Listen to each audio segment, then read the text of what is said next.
moved on to... Up until age 18, I never ingested drugs.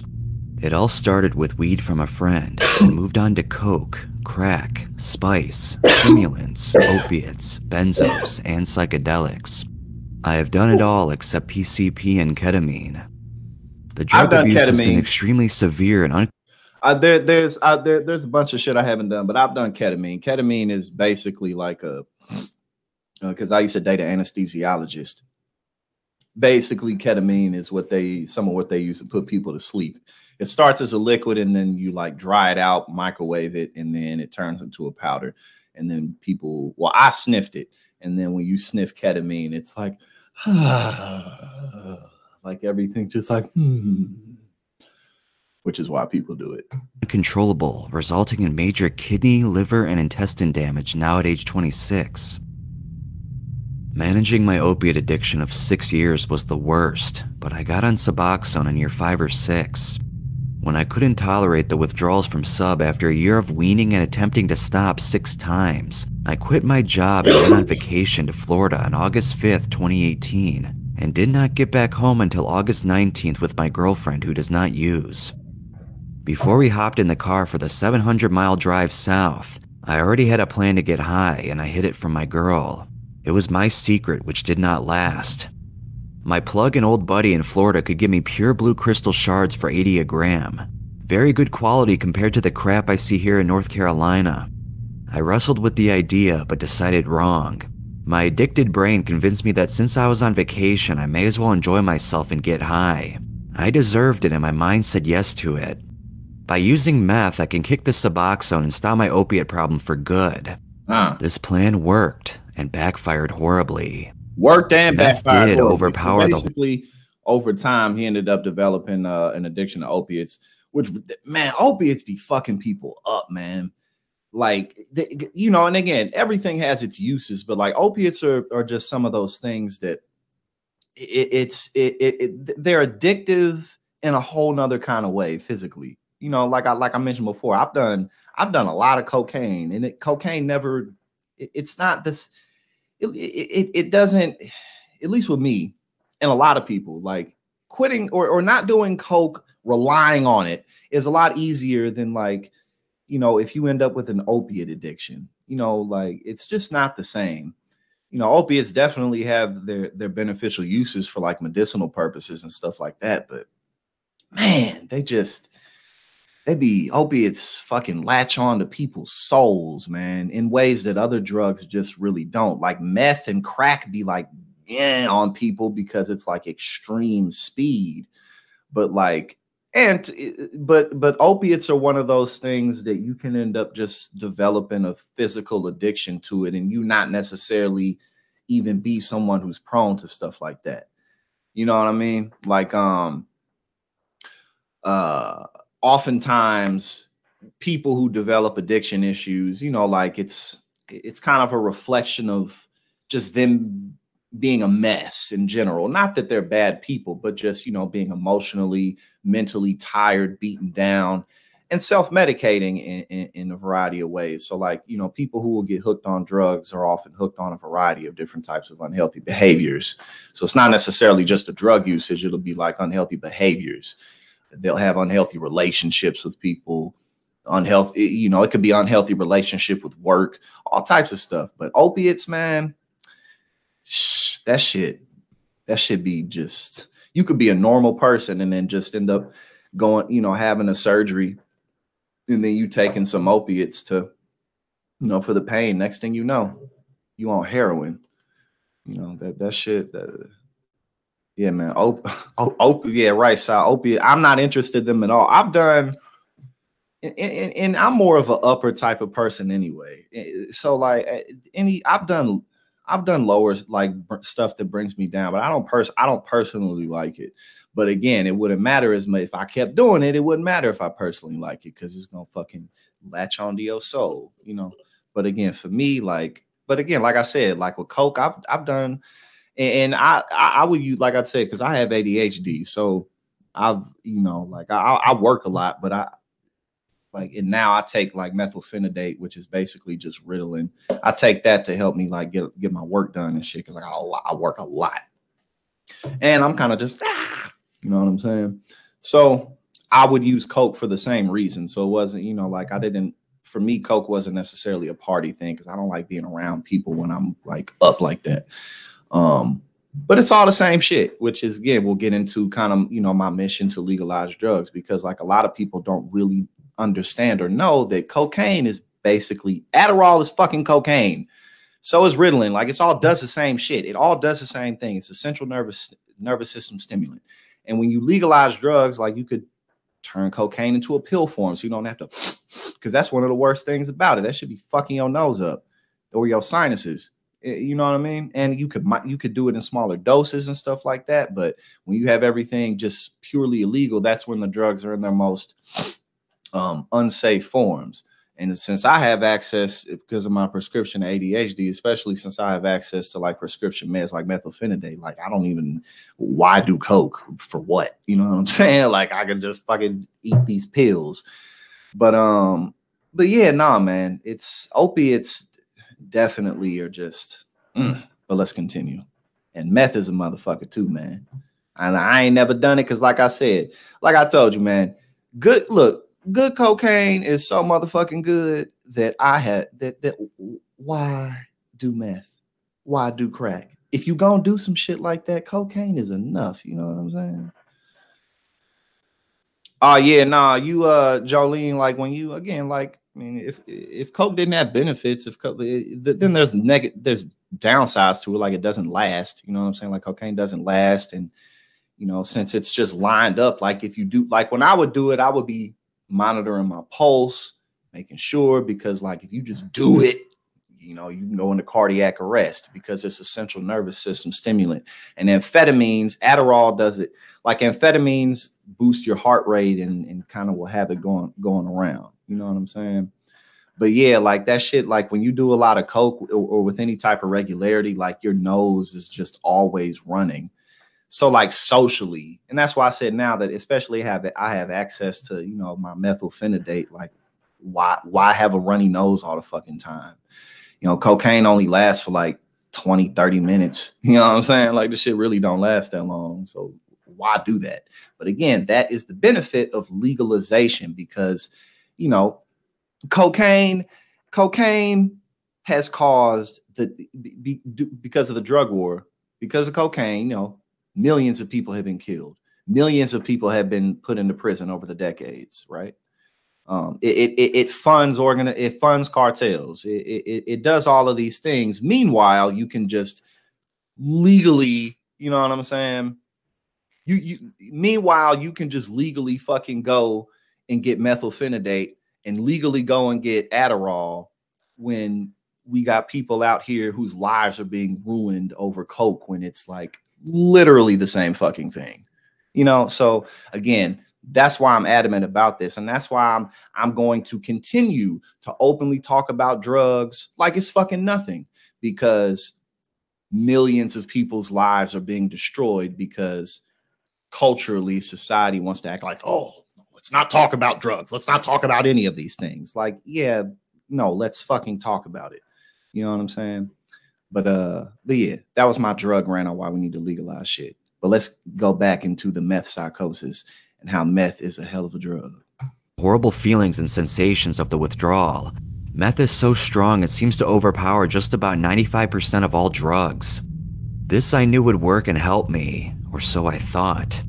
Then I became a meth addict in return upon stopping opiates. Here's my story on the gradual loss of my sanity, which took a mere 14 days of foolish abuse, redosing, and mixing drugs with meth. It all started with buying a whole gram on August 8th, 3 days after we got to Florida. I tried for 3 days to kick subs, but then I caved into my sinister plan of replacing one addiction for another. My plug came by at 12:30 p.m. and sold me the G for $80. We went into the bedroom and prepared my first dose of this cunning poison. I was so excited that my hands started sweating. He prepared a small line for me and I railed it, about a half point from the first bag, and I instantly loved it. My dealer at the time said to be careful and do not ever smoke it, as for you will become a fiend. I did not listen because I was all about the forbidden fruits of life. And that's some things too. It's like, you know, and I sold drugs for almost a decade, weed and Adderall and Ritalin and shit, because I've always had prescriptions. Actually, when I was younger, I didn't even take the medicine because as a kid, you know, like now as an adult, like I have to fucking work and I'm more mature and I got shit to do. So it's more useful to, you know, take some like Ritalin, because Ritalin like lasts for, you know, like 3 hours at a pop. You know what I'm saying? Adderall, I don't like Adderall personally as much because for me it lasts too damn long. And when you're on speed, you know, like it enhances your ability to work and focus and stuff, but or really obsess over anything. So while you speeding, you could obsess over sex. Anything that you put your mind on, or like you could obsess over cleaning the house. You know what I'm saying? Like that's what it does to you. But it also like it takes your appetite away and you can't sleep. So like people have also been using amphetamines for like dietary pills for a long time as well, and you know, like to stay awake and shit. But one of the problems with again, oh yeah, I was saying I personally don't like Adderall as much, again, because like it lasts too long. It could last like 9, 10, 12 hours.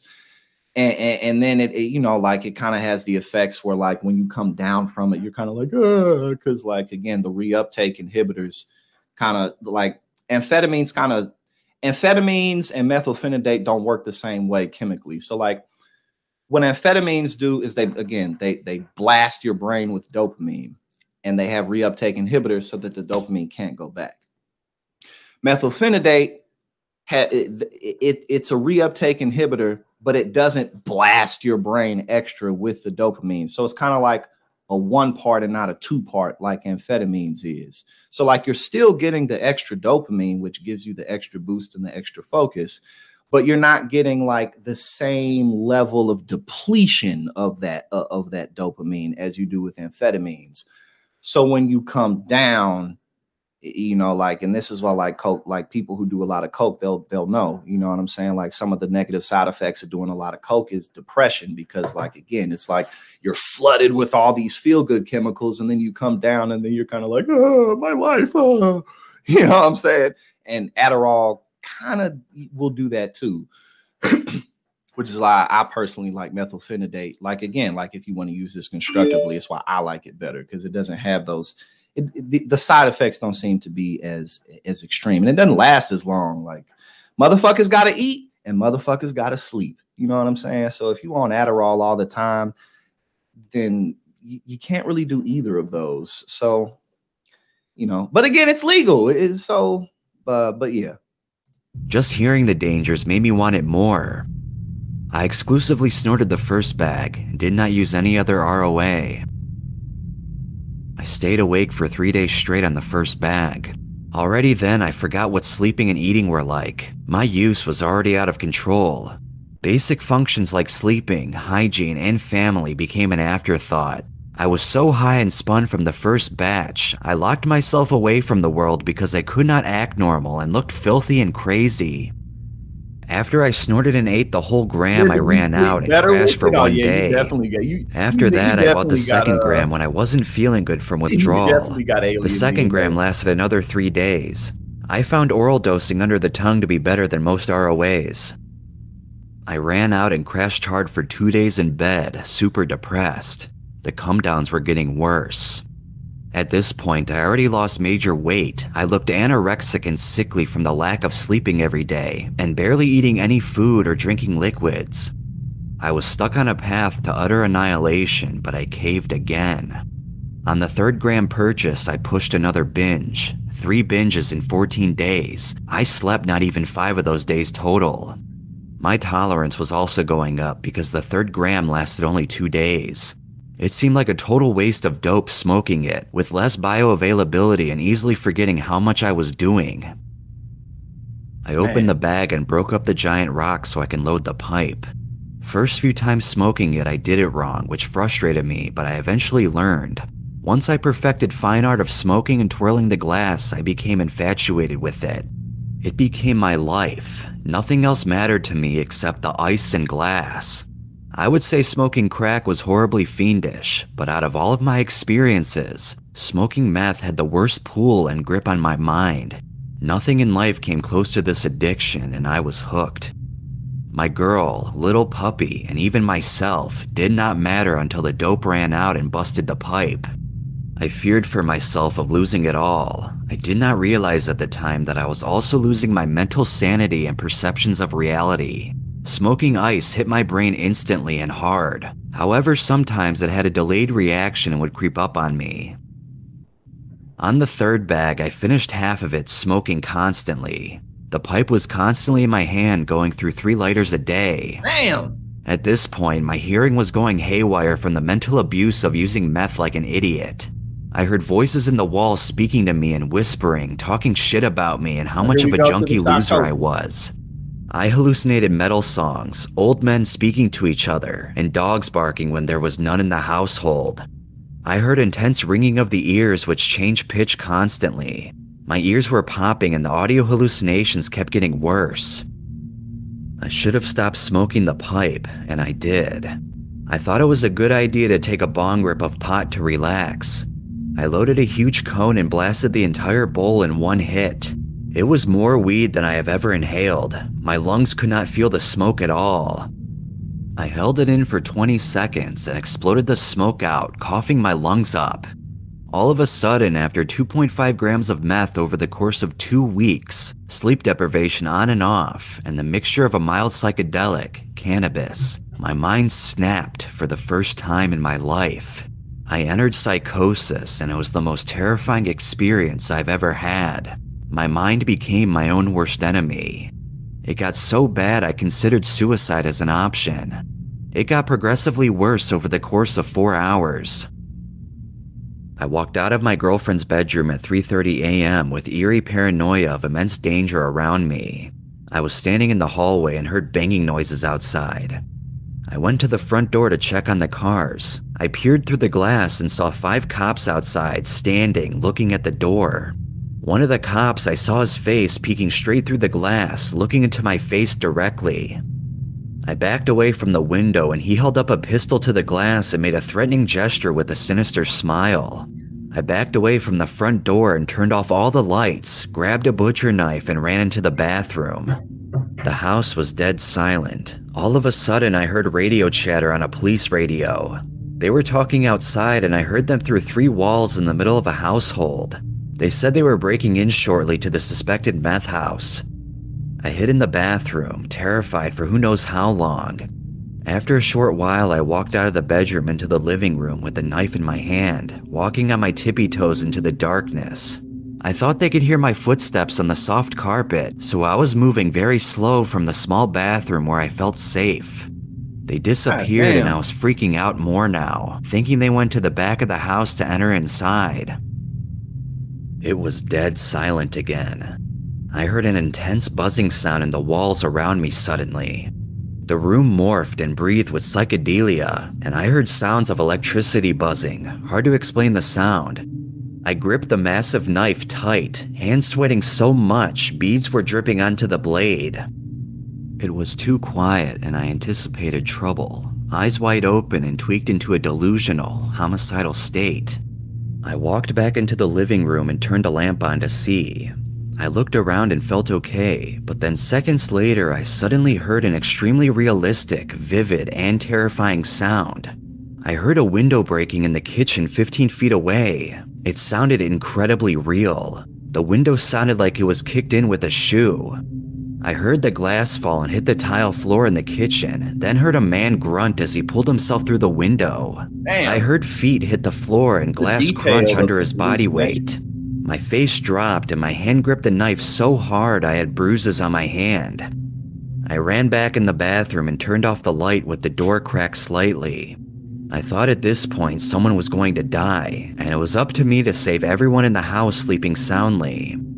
I hid in the bathroom and heard 2 men in the house talking to each other, saying to grab this item to steal. The other man said he was going back towards the bedrooms. He had to get through me, as for the bathroom was right in the path of where he was headed. I heard footsteps silently and carefully approaching around the corner from the kitchen where the window was busted in. I was sweating profusely, shaking, my heart dropped, and the knife felt like an extension of my own body. I knew this was it. Rather I die from a home invasion, or I... And, you know, this is not like an unbelievable story, because this is what meth does to people. And like I was saying before, you know, drugs like this is, you know, people typically don't start off with it, you know, and don't worry, all of the stuff we're covering today aren't this cryptic, but, you know, meth is like, again, like the OG big daddy of speed. Like, it has people, just one hit of meth will have people up for days, or at least like all day, like 2-3 days, you know, like just one hit. And that's another one of those things. It's like, you can't casually do meth, you know. You actually can casually do cocaine and really not develop a pull with it. I know. And most, you know, like, cocaine is so popular, like pretty much everybody who's an adult either has done it, does it, did it, or knows plenty of people who do it, because it's just speed. And a lot of people don't have problems with it. But again, like I was saying, I'm about to play it, but good cocaine is so good that, like, unless you really struggle mentally with mental health issues and stuff, you really don't have any interest in stuff like meth or crack cocaine, because you do some good coke. It's like, whoa. So again, this is like, and again, meth was basically developed in the mid to late 1800s as like a super soldier drug. You know what I mean? And so basically, you know, that's why it's so extreme. That's what it was made for. It was made to make soldiers fearless, stay up, not need to eat. And but people were dropping dead off of it. I can't remember what the Germans called it, but they used to take pill. They were in pill form, but it was just methamphetamine. Murder for the first time. I could not exit the bathroom for fear I was going to get shot and killed. I held my breath and crunched down in the darkness, peering out in the hall with the door cracked, ready to pounce. I stayed in the bathroom, concealed in the darkness, for quite some time. I exited the bathroom and peered around a few corners, squat walking to make my body target smaller so I did not get shot suddenly. It took me 50 minutes to make sure the tiny house was clear, and in reality, it was. Nothing happened at all. None. I hallucinated a home invasion at 3:30 a.m. It was completely real to me, but it did not end there. I woke up my girlfriend and made her check the house. She said I was tweaking too hard. I did not believe her. I hit the pipe more and started convulsing. My chest and head had severe pains from the high blood pressure, and I could not stop moving, breathing extremely. Oh, Nisa, meth, it rots your teeth, but really what be happening to people's skin is they be scratching and picking at their faces more than it actually rots off. That's really what be happening, is people be scratching and picking at their faces until they just have big open sores. Because when you're on that shit, and again, too, like I was saying, this shit is like extreme, because even like on coke, like not even talking about crack, because I haven't done crack, because again, good coke is more than enough. Like even on coke, like you won't get to hallucinate, but because, and like Adderall will do this to you too, but to a lesser degree, because like it's in a more controlled dosage. But like, and the specific kind of amphetamine within Adderall stays in your system much longer than cocaine. Cocaine it doesn't last. But like, because it's speed, like it kind of has you in like fight or flight mode. You know what I mean? So like you'll feel like if you're on coke, like you can, you know, like you can feel good and it can help you focus and shit. Cause again, like I said, I've used cocaine a lot as like a work stimulant, like before I got my prescription back for Ritalin and stuff. But like, it'll have you kind of paranoid for no reason, just because you're so like, man, meth, man, Jesus Christ. Really fast. I considered the hospital, but I couldn't do it again. I had no weed and could not calm down. I decided to go out for a walk to breathe fresh air. Huge mistake. I entered the realm of hell with the shadow people for the first time. It was not a friendly experience. It was 4:30 a.m. And too, like people on meth, like a lot of this hallucination be coming because they don't fucking sleep. You know what I'm saying? Like they out of 4 weeks, they may have slept a total of like 5 days. You know, so like they're you know, it's not even necessarily just the meth. Like they're like, they start dreaming while they're awake. At the house, I was in a full, thick body sweat, eyes blown. I had hypothermia, was starving and dehydrated. I was so spun, all I had on was my shorts and a shirt, no shoes. I started walking a block and was walking very quickly. I made it 500 feet and turned a corner. The hallucinations went from audio to visual. As I turned left to another road, I saw dozens of black cats and dogs running across the street in front of me. Yeah, he in a man full peered out dream from mode, behind a right? bush. I couldn't tell if it was real due to the psychosis intensifying, and my mental state turned for the worse due to seeing that one shadow man appearing. I became hostile and more paranoid. I ended up getting lost, despite only wanting to walk a few blocks. I knew the neighborhood well, but could not think clearly. I lost track of time and location and was increasingly desperate to get home. It seemed darker than usual outside. I looked at my phone and the screen was so bright I had to put it away. With Waze on my phone, I could not articulate a thought to help me and gave up. Walking in the middle of the road at 5:30 a.m., suddenly lights and the sound of a car were approaching from behind. I saw red, green, and white vivid lights on the ground in front of my body, getting brighter as the vehicle approached me and the sound of a car engine running. My back was turned. It did not dare turn around for fear of cops. The car stopped feet behind me and I stopped walking, gripping the huge kitchen knife in my waistband. I heard 3 doors open and close to the car. A man called out my name and said to turn around. I held my concealed knife, and I turned. I love acid. I ain't never had nothing but good trips on that. There. But again, this motherfucker. I could not believe how crazy the hallucinations were becoming, but it was not over. It got even worse. The most terrifying episode I ever imagined or experienced. Appreciate you, Biggs Deluxe. It seemed all too real, and I couldn't handle the paranoia anymore. Later, so I dropped the knife and was too paranoid from cops showing up. After walking around in a circle for another 30 minutes getting more lost, I finally found a street nearby the house. I found my way and was only 2,000 feet from the front door. My shirt was completely drenched in sweat. I took it off and wrung it out, sweat spilling onto the street. I left my shirt off and carried it in hand. I started speed walking faster. I turned a corner and was so close to home.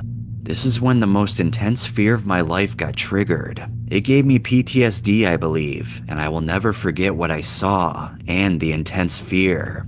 I will never forget, scarred into my brain forever from sheer terror. It was like Satan raped my mind and soul, a sense of pure evil and hostility. I was high, but I was panicking, fearful, and desperate to escape my mind. I just could not do it. All of a sudden, I heard doors to homes opening and closing. The homes were behind me only. That was like the best description of what that must be like. Desperately wanting to escape your mind, but you know, how can you do that? And him wandering around the neighborhood and shit like that is him trying to escape his mind. In front of the path I was on to the house. I turned around to see and froze from fear. Black shadow people calmly walked out of their homes one at a time, one person from each house. After each one came out, they stood on their driveways. They faced me and did not speak or move, only glared. Right. But people come in at a certain time. I'm sitting up here talking about cocaine and how they did all this coke and shit like that. Now, oh yeah, you been, you know what I'm saying? That's why I said I'm gonna keep on being a real person. You feel me? But yeah, especially if you don't know who I am, you come in, it's like, oh, what is this guy all about? Oh, he's one of these guys. Glared with a hostile, evil feel to each one of them. I started walking in reverse facing them. The panic exploded into full, incredibly horrific fear. The shadow people started walking towards me, and behind them, dozens more started running out of each house. The shadow people I saw had bright red, demonic eyes, an evil-spirited feeling. Then I noticed the ones running had 2 massive knives in each of their hands, the same knife I had from before.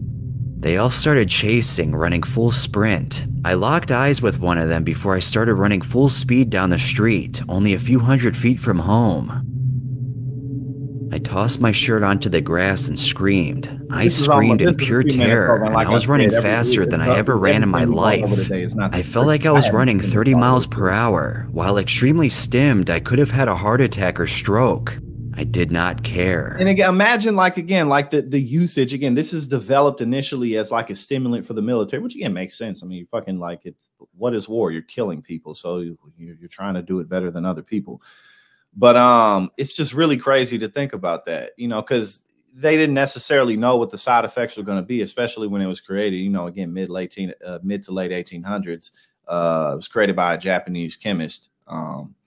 But basically, as it was adapted, you know, next thing they know, their soldiers are going nuts, basically. You know, for a couple of days, it might have them, you know, on some berserker shit. But after that, they're hallucinating and dropping dead and all types of stuff. Fight or flight mode mixed with psychosis made me believe I was going to be brutally murdered and sent to hell. My body was sweating so much I couldn't even see. My eyes were covered in sweat droplets, but I did not stop running. I was so scared I cried while sprinting, thinking this was it. I am going to die and I cannot escape this nightmare. I wanted to commit suicide to end the mental anguish. If I had a gun, I would have. But my desire to live overcame me, and I made it to the front door in less than a minute since I was close nearby.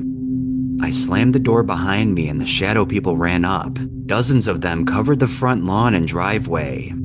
They stood motionless as I looked through the glass, and I saw a sea of glowing red, sinister eyes staring me down. Just as I was looking at them, they all disappeared into the air in the form of a black wispy smoke, except one. The one singular shadow person walked straight up to the window, stared me straight in the eyes from inches away with just a thin window frame blocking him from me. The shadow then got even closer and came through the glass and into me. All of a sudden, I got down on my hands and knees and could not breathe. I felt my body being entered or exited from an external force I could not describe even to this day. After a few minutes, I got up and the psychosis lessened. The paranoia remained and I did not sleep that night. I stayed in the house and did not dare to leave again. I did not redose anything and just stopped. I was too afraid. To this day, 4 months later, I have an intense fear of darkness, walking around neighborhoods at night, no matter how safe. I have an aversion to knives and I'm shut in even more so than before. I fear that the panic and terror I endured gave me lasting mental scars and irrational fears.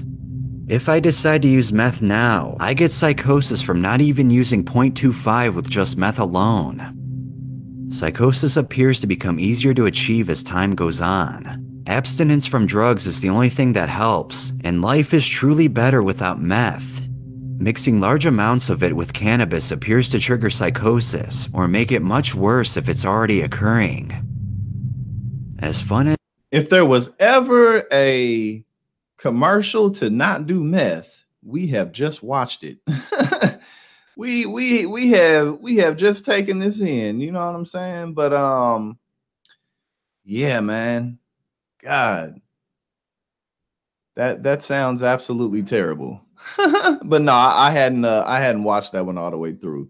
But hold on, what was one of the last things he was saying?